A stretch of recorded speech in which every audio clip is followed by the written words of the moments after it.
안녕하세요. 오늘은 여름에도 물을 좋아하는 다육이, 키우기 쉬운 다육이 몇 가지를 소개해 드릴까 합니다. 전체적으로 물을 조금씩 주고 있는데요. 바람이 잘 불고 아직까지는 여름다운 정말 덥다는 그런 온도까지 올라가지 않은 상태이기 때문에 다육이들한테 물을 주면서 키워도 괜찮은, 그러나 8월만큼은 단수를 해야 하는 그런 시기가 오고 있습니다. 오늘은 그래도 여름에 물을 주면서 키워도 잘 성장할 수 있는, 물을 좋아하는 다육이 몇 가지를 소개해 드릴까 합니다. 이 영상에 보이는 첫 번째 다육이 같은 경우는 레티지아입니다. 레티지아 철화이기도 하고요. 이 레티지아 같은 경우는 워낙 가격대가 저렴하고 아주 오래전부터 유행했던, 그리고 선물하기 좋은 다육이, 사무실에서 키우기 좋은 아주 괜찮은 다육이라고 할 수 있습니다.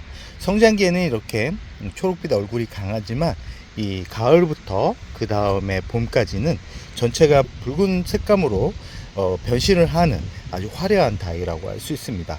모양은 투박하지만 키우기가 아주 쉬운 다육이고 번식하기가 아주 좋은 다육이기 때문에 여름에도 스트레스 없이 잘 성장시킬 수 있는 그런 다육이기 때문에, 다육이를 처음 키우거나 식물에 관심이 있는 분들이라 그러면 이 레티지아 철화를 한번 키워보는 것도 좋습니다. 어제 물을 줬습니다. 어제 물을 줬는데도 이렇게 더운 여름에도 물을 이렇게 빨아들일 수 있을 정도로 이 물의 반응을 빨리 하는 그런 다육이기 때문에 여름에 잎이 자꾸 말라가고 줄기만 남는 그런 모습 때문에 스트레스를 받는 분들이라 그러면 이 레티지아 철화 한번 관심을 가져보는 것도 좋을 것 같습니다. 두 번째 다육이는 뭐냐면 이 파랑새입니다. 이 파랑새 같은 경우도 국민 다육이로 아주 유명한 그런 다육이고요. 이 친구 같은 경우는 지난주에 물을 줬습니다. 그러니까 물을 주고 나서 7일 정도 지난 모습이고요. 그때도 온도가 30도가 넘을 때 물을 줬는데 이렇게 아직까지 잎이 펴진 모습을 볼 수 있죠. 여름에 무조건 단수를 해야지만 얘네들이 건강하게 자라는 게 아닙니다. 단수를 할 때는 얘네들이 뿌리가 완전하게 멎어 있을 때 단수를 해야지 고사될 확률을 줄일 수 있는 거지, 뿌리가 조금씩 움직이고 있는데 빠르게 단수를 시켜 가지고 오히려 성장에 방해를 하는 경우, 특히 이렇게 차광막을 많이 하거나 이 고온다습한 환경이 됐을 때 물을 조금만 줘도 빠르게 성장시킬 수 있는 그런 장점도 있기 때문에 너무 빠르게 단수시키지 말라는 말씀을 드리고 싶고요. 이 파랑새 같은 경우는 여름에도 물을 주면서 키워도 큰 문제가 없는 그런 다육이긴 하지만, 이 기본적으로 여름에 다육이들한테 물을 주려면 기본적으로 뿌리가 건강해야 됩니다. 봄철에 분갈이를 한 다육이들 같은 경우는 크게 문제가 생기지 않는데, 분갈이 하지 않고 화나분에서 1년 정도 그대로 유지한 그런 다육이들 같은 경우는 뿌리 상태가 그렇게 좋을 확률이 그렇게 많지 않습니다. 그렇기 때문에 이 분갈이를 하지 않은 다육이들 같은 경우는 물을 주는데 물의 양은 소주잔 한 컵 정도면 충분합니다. 저 같은 경우는 이 화분이 크기 때문에 물을 머그컵 반잔 정도 주지만, 이 집에서 키우는 분들 같은 경우는 화분 자체가 작기 때문에 아마 화분이 사이즈가 작을 확률이 높습니다. 이 벤바디스가 성장하고 있는 정도의 화분 정도 되기 때문에 물을 과하게 주기보다는 대략 한 2-3일 정도 지나서 물이 마를 정도의 양을 주라는 말씀을 드리고 싶습니다. 이 파랑새 또한 성장할 때는 초록빛 얼굴이 강하지만 나이가 들어갈수록 이 전체가 붉은빛 색감으로 전체가 변신을 하기 때문에 아주 가을 이후부터는 예쁘게 성장을 시킬 수 있는 그런 다육이라고 할 수 있습니다. 세 번째 다육이는 뭐냐면 이 바닐라비스입니다. 이 바닐라비스 같은 경우도 물을 아주 좋아하는 그런 다육입니다.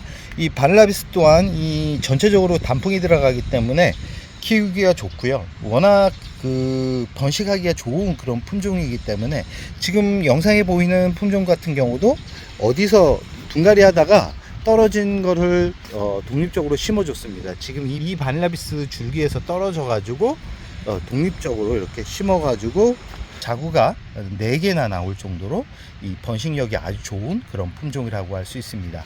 이 바닐라비스 같은 경우는 오래 키울수록 부드러운 색감으로 모양도 예쁘고, 그리고 중요한 건 뭐냐면 이 바닐라비스 자체가 이 생명력이 아주 강합니다. 그래서 집 베란다에서 키우기가 아주 좋은 그런 품종이기 때문에 아까 레티지아 철화, 그 다음에 파랑새, 그 다음에 이 발라비스, 국민다육이의 대표 품종이라고 할 수 있습니다. 그리고 네 번째 품종은 뭐냐면 온슬로우입니다. 이 온슬로우 같은 경우도 여름에 물을 아주 좋아하는 품종이고요. 지금 지난주에 물을 줬는데도 이렇게 물이 부족해 가지고 이 잎을 만졌을 때 잎이 말랑말랑한 정도죠. 지금 이 친구 같은 경우도 이 영상을 찍고 나서 바로 물을 줄 예정이고요. 지금 얼굴을 보면 엄청나게 커졌죠. 지금 여름이 왔는데도 이 친구 같은 경우는 7일마다 제가 물을 주고 있는데, 당연히 물의 양은 그렇게 많지는 않습니다. 머그컵 반잔 정도니까 그렇게 많은 양의 물이 아니다 보니까 빠르게 마릅니다. 그래서 이렇게 얼굴은 큰데 7일마다 물을 주는데도 이렇게 말랑말랑한 얼굴을 보여주고 있을 정도로 여름에 물을 좋아하는 그런 품종이라고 할 수 있습니다.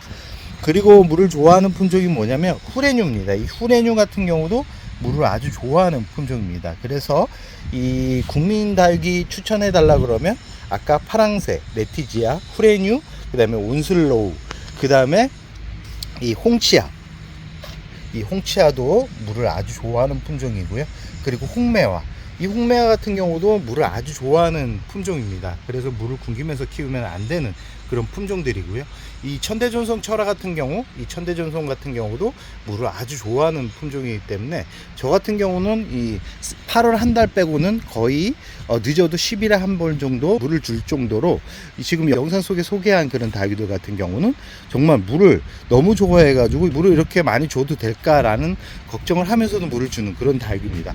이 홍포도 같은 경우도 물을 아주 좋아하는 다육이고요. 그리고 이 백봉 같은 경우도 물을 아주 좋아하는 다육입니다. 제가 지난주에 물을 줬습니다. 이렇게 얼굴이 크면서 많이 커졌죠. 이 장마철에는 이런 풀일성이 강한 잎이 넓은 그런 다육이들 키우기가 아주 좋습니다. 왜 그러냐면 차광막을 많이 하기 때문에 잎이 많이 커집니다. 왜냐면 이 햇살을 많이 받기 위해서 잎이 커지는 겁니다. 그래서 이런 풀 종류의 다육이들 같은 경우는 지금 물을 주면서 키우면 만족도가 높은 결과가 나올 확률이 아주 높습니다. 그렇기 때문에 오늘 소개해드린 이 품종들 같은 경우, 국민다육이 같은 경우는 집에서, 거리대에서, 그리고 여름에 키우기 아주 좋은 품종들이기 때문에 다양하게 키우고 싶은 분들 같은 경우는 여러 종류의 다육이를 키워보는 것도 좋지만 집에서 아기자기하게 예쁘게 귀엽게 키우고 싶은 분들 같은 경우는 오늘 소개해드린 다육이를 골라가지고 한번 심어보는 것도 좋을 것 같습니다. 특히 이 수연 같은 경우는 햇살이 어느 정도만 유지가 된다 그러면 아주 풍성하게 물을 주면서 키우기 좋은 그런 다육이기 때문에 한번 관심을 가져보는 게 좋고요.